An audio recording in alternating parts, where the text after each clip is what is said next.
Okay, so let's talk about our preparation for our final project. This is a pretty standard exercise in a lot of different courses, where you spend the next to the final week doing a series of roughs and studies and things. So you do a proposal, you do some rough ideas, you present them and analyze them with your peers.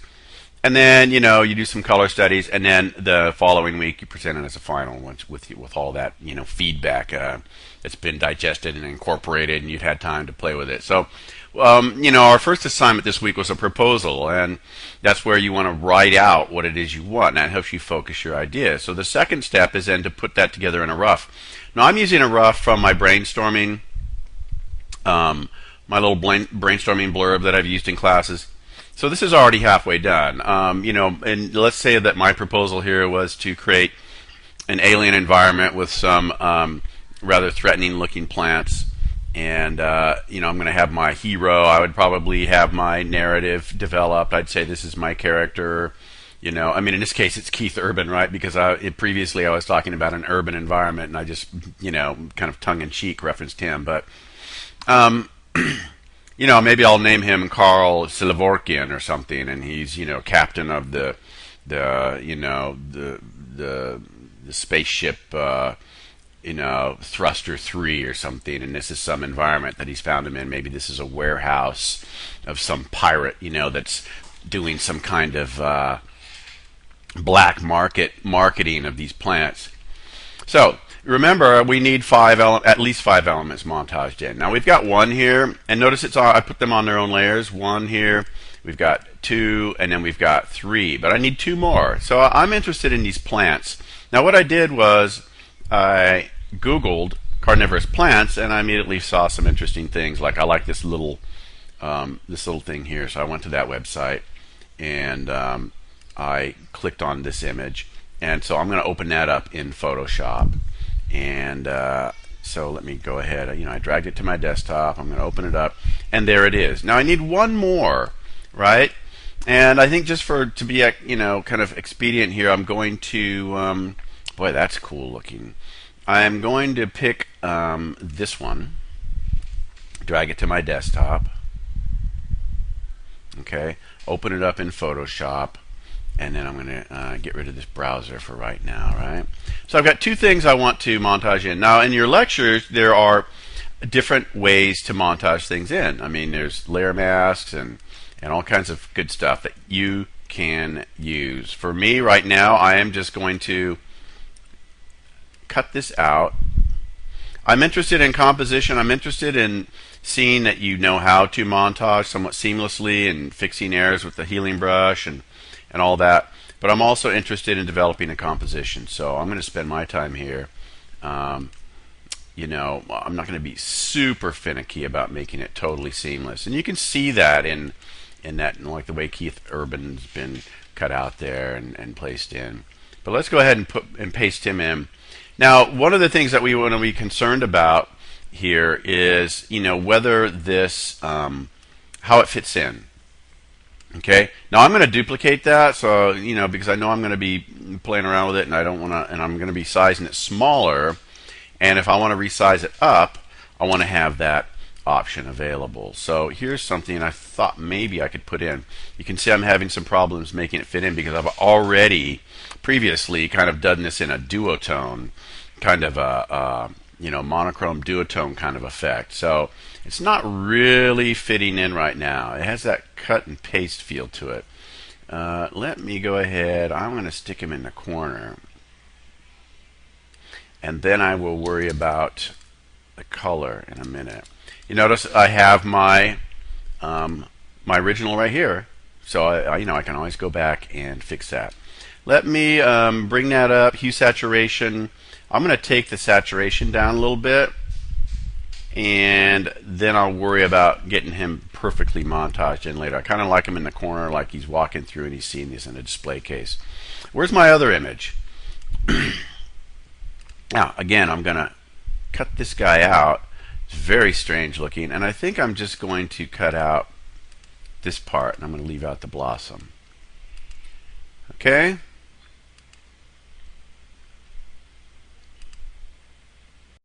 So here we have it selected. I'm going to copy it. I'm going to go over here. I'm going to paste it in. Now, I do like the overlapping that's going on there. But, I am kind of... Here's the problem with not doing a series of roughs is that I'm kind of locked into, whatever composition I pick here. What if I want Keith Urban to be twice as big? What if I want him smaller? But my advice is keep these things in layers so that you have the ability to make them larger and smaller, and keep your original images. I should keep this original image, in case I decide that, as a professor, I come in with some feedback and say, hey, we need Keith to be bigger, right? So I'm going to figure out where I want this guy to fit. Here's some basics of composition. Big, medium, and small shapes. Overlapping, it'd be nice with some overlap. You notice how that creates more depth, right? Okay, so in basic composition, what I want to do is figure out the size of things. I don't want to have a bunch of same-sized elements floating around. I want big things and little things. I want things addressing the edge. I want them cropped. Notice that I can also transform this. I can flip it horizontally.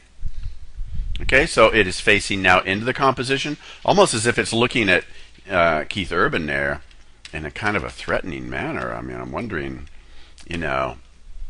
where this guy could be in kind of interesting place. Now, you never want to size up, but once in a while you can size up. And if you don't notice a lot of image degradation, then you can go ahead and do that. And I think I might, for right now, do this. Sized it up. Okay. Keep it on its same layer because we're going to be using this in the next assignment. Because what we want to do is try different color schemes in the next assignment. For example, here I'm going to turn off my original, and here I'm going to do Control U. I'm going to desaturate it or hypersaturate it, right? I can do different versions of these things, right? I can do it as a duotone. I can change the hue, right? I can make it look more bloody there, kind of like that. Okay, I don't want to colorize it. I think I'll just do that.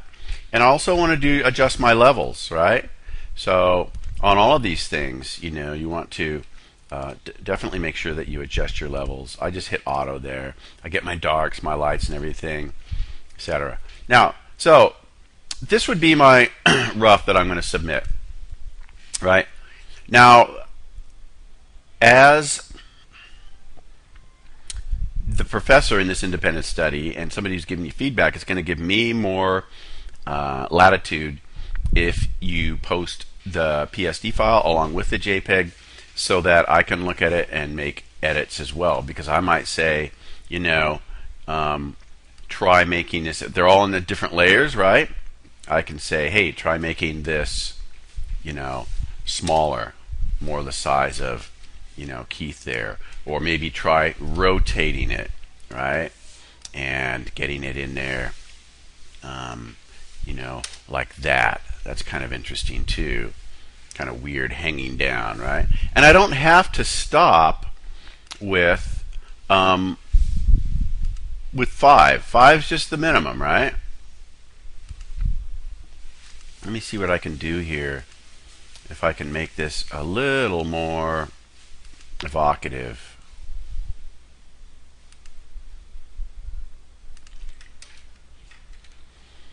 There's some black there. Now I might want to put something in there. I can edit things. I can select the background. I can colorize, different parts of this, etc. So I'm not really sure at this point. The nice thing here is I can turn this one off and I can put this one back in, right? If I feel like that's better. All right. So this would be my rough for the final along with my written component. Now, for the next thing, we're going to submit this and we're going to do 4 different iterations of this design with everything in its own layer. Then we can play with this even more. Okay, so I'm going to leave you with that and see you in the next assignment.